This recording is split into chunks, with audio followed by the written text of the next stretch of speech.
Hey everyone, I never thought I'd be the kind of person to have an HOA horror story, but here we are. Buckle up, because this one involves garden gnomes, petty revenge, and a Karen who learned the hard way not to mess with me. Let me set the scene. I live in a suburban neighborhood with one of those HOAs that's run by a bunch of bored retirees who have nothing better to do than nitpick everyone else's lives. You know the type, always measuring grass height, counting how many cars are in your driveway, and sending passive-aggressive letters about your trash cans being out 5 minutes too long. Now, I'm not a rule breaker by nature. I keep my lawn tidy, my trash cans are always put away on time, and I even smile and wave at my neighbors, even the ones I don't like. But there's one thing I'm passionate about: my garden gnomes. I've always loved garden gnomes. They're quirky, fun, and they make me smile every time I see them. Over the years, I've collected about 20 of them, and they're scattered throughout my front yard. Some are fishing by the little pond I built, others are lounging under trees, and a few are even playing hide and seek behind my bushes. They're harmless, they're cute, and they bring me joy. Enter Karen. Karen is the self-appointed queen of our HOA. She's in her late 50s, always wears those oversized sunglasses, and carries a clipboard like it's a scepter. She's the kind of person who thinks the rules don't apply to her, but will go out of her way to enforce them on everyone else. One sunny Saturday morning, I was out watering my plants when I saw Karen marching up my driveway. She had that look on her face, the one that says, "I'm about to ruin your day." "Good morning, Karen," I said, trying to be polite. "We need to talk about your yard," she said, not even bothering with a greeting. "What about it?" I asked, already knowing where this was going. "Your garden gnomes," she said, pointing at them like they were a crime scene. "They're a violation of HOA guidelines." I blinked. "Excuse me?" "According to Section 12, Paragraph 3 of the HOA bylaws," she said, reading from her clipboard, "all lawn decorations must be tasteful and minimal. Your gnomes are neither." I couldn't believe what I was hearing. Karen, they're garden gnomes. They're literally designed to be lawn decorations. "They're an eyesore," she said, her nose wrinkling like she'd just smelled something bad. "You need to remove them immediately, or I'll have no choice but to issue a fine." I was stunned. A fine for garden gnomes? I tried to reason with her. "Karen, they're not hurting anyone. They're just sitting there minding their own business." "Rules are rules," she said, crossing her arms. "You have until the end of the week to remove them, or I'll escalate this to the board." And with that, she turned on her heel and marched away, leaving me standing there with my watering can and a growing sense of frustration. Now, I'm not one to back down from a fight, especially when it comes to something as silly as garden gnomes. So I did what any reasonable person would do. I went online and ordered 100 more gnomes. That's right, 100 garden gnomes. They arrived a few days later, and let me tell you, it was like Christmas morning. I spent the entire weekend setting them up all over my yard. I had gnomes playing soccer, gnomes having a tea party, gnomes building a tiny gnome house.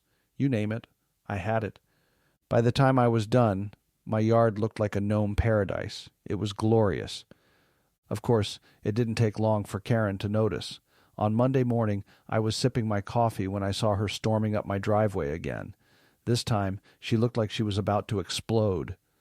"What is this?" she demanded, waving her arms at the sea of gnomes. "This," I said with a smile, "is my yard. Do you like it?" "This is unacceptable," she shouted. "You were supposed to remove the gnomes, not add more." "You said my gnomes were a violation because they weren't tasteful and minimal," I said, quoting her own words back to her. "So I made them more tasteful and less minimal. Problem solved." Her face turned red, and for a moment I thought she might actually burst into flames. "This is not what I meant, and you know it." "Well, that's not my problem," I said, shrugging. "If you have an issue, take it up with the HOA board. And that's exactly what she did. The next day, I received a formal notice from the HOA board, summoning me to a meeting to discuss my violation. I showed up with a stack of photos of my yard, ready to defend my gnomes. The meeting was a circus. Karen was there, of course, and she spent the entire time ranting about how my gnomes were ruining the aesthetic of the neighborhood. The board members looked like they wanted to be anywhere else. When it was my turn to speak, I laid out my case. First of all, I said, the HOA bylaws state that lawn decorations must be tasteful and minimal. My gnomes are tasteful. They're classic garden decorations. And as for minimal, well, that's subjective. What's minimal to me might not be minimal to someone else. I could see the board members nodding along, and I knew I had them.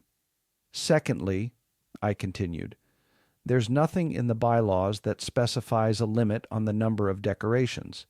If the HOA wants to impose such a rule, it needs to be voted on and added to the bylaws. Until then, I'm within my rights to have as many gnomes as I want. The board deliberated for a few minutes before announcing their decision. No fine, no violation. My gnomes were here to stay. Karen was furious. She stormed out of the meeting, muttering something about unbelievable. I just smiled and waved as I left, feeling like I'd won the lottery. After the HOA board ruled in my favor, I thought the gnome drama was over. Oh, how wrong I was. Karen wasn't the type to let things go easily. If anything, the board's decision only fueled her determination to make my life difficult. A few days after the meeting, I noticed Karen walking up and down my street with her clipboard, taking notes and glaring at my yard like it had personally offended her. I didn't think much of it at first. After all, what could she possibly do now that the board had sided with me? But then the letters started arriving. First, it was a notice about my grass being too long. Never mind that it was the same length as everyone else's. Then I got a letter about my trash cans being improperly stored, even though they were tucked neatly behind my fence, just like always. And then the pièce de résistance, a letter claiming that my gnomes were a safety hazard because they obstructed the sidewalk. I couldn't help but laugh. My gnomes were nowhere near the sidewalk. They were all in my yard, well within my property line. It was clear that Karen was grasping at straws, trying to find any excuse to get me in trouble, but I wasn't about to let her win. I decided to take things up a notch. If Karen wanted to play hardball, I was more than ready to match her energy. I went back online and ordered another 50 gnomes, this time with a specific theme in mind. Gnomes doing everyday activities. I had gnomes mowing the lawn, gnomes washing a tiny car, gnomes having a barbecue. You name it, I had it.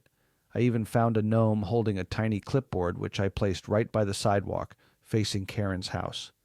When the new gnomes arrived, I spent an entire weekend setting them up. By the time I was done, my yard looked like a bustling gnome city. It was chaotic, it was ridiculous, and it was absolutely perfect. The reaction from the neighborhood was priceless. Kids started bringing their friends over to see the gnomes, and I even caught a few adults taking selfies with them. My yard became the talk of the neighborhood, and for the first time in a long time, people were actually stopping to chat with each other. Karen, of course, was not amused. One evening, as I was sitting on my porch enjoying the sunset, I saw Karen marching up my driveway again. This time, she wasn't alone. She had another HOA board member with her, a man I recognized as Mr. Thompson. "We need to talk," Karen said, her voice tight with barely contained anger. "Sure," I said, leaning back in my chair. "What's on your mind?" "This," she said, gesturing wildly at my yard. "This is out of control. You're turning this neighborhood into a circus." Mr. Thompson looked uncomfortable, like he'd rather be anywhere else. "We've received some complaints," he said hesitantly. "Complaints?" I asked, raising an eyebrow. "From who?" Karen opened her mouth to respond, but Mr. Thompson cut her off. "Look, we just want to make sure everyone is happy. Maybe you could Tone it down a bit? I considered his request for a moment. Tell you what, I said. I'll make you a deal. If you can find a single rule in the HOA bylaws that I'm actually breaking, I'll remove the gnomes. But if you can't, then you leave me alone. Karen looked like she was about to argue, but Mr. Thompson nodded. That seems fair. They spent the next hour poring over the HOA bylaws, trying to find something, anything, that would give them grounds to force me to remove the gnomes. But just like before, they came up empty-handed. Finally, Mr. Thompson sighed and closed the binder. I guess that settles it, he said. Your gnomes are fine. Karen looked like she'd just been handed a life sentence. This isn't over, she muttered as they walked away. A few days later, I came home from work to find something that made my blood boil. One of my gnomes had been knocked over. At first, I thought it might have been the wind, but then I noticed footprints in the dirt around it, footprints that led straight to Karen's house. I was furious. I'd put up with her nonsense for weeks, but this was crossing a line. I marched over to her house and rang the doorbell. When she opened the door, I didn't even give her a chance to speak. Did you knock over my gnome? I demanded. She looked startled for a moment, but then her usual smug expression returned. I don't know what you're talking about. Yes, you do, I said, holding up the gnome. There are footprints leading from my yard to your house. You trespassed on my property and vandalized my gnome. For the first time, Karen looked genuinely nervous. I didn't... Save it, I said, cutting her off. If you ever set foot on my property again, I'll call the police. And if anything happens to my gnomes, I'll know exactly who to blame. I turned and walked away, leaving her standing there with her mouth hanging open. Since that day, Karen has kept her distance. She still glares at me from across the street, but she hasn't tried to interfere with my gnomes again. As for me, I've embraced my role as the neighborhood gnome enthusiast. I've even started a little tradition. Every holiday, I dress up my gnomes in themed costumes. At Christmas, they wear Santa hats. On Halloween, they turn into tiny monsters. And on the 4th of July, they wave little American flags. The best part? My yard has become a source of joy for the whole neighborhood. Kids love coming by to see what the gnomes are up to, and even the adults can't help but smile when they walk past. So, if you're ever in a battle with your HOA, remember this. Sometimes, the best way to fight back is with a little creativity, a lot of determination, and a whole army of garden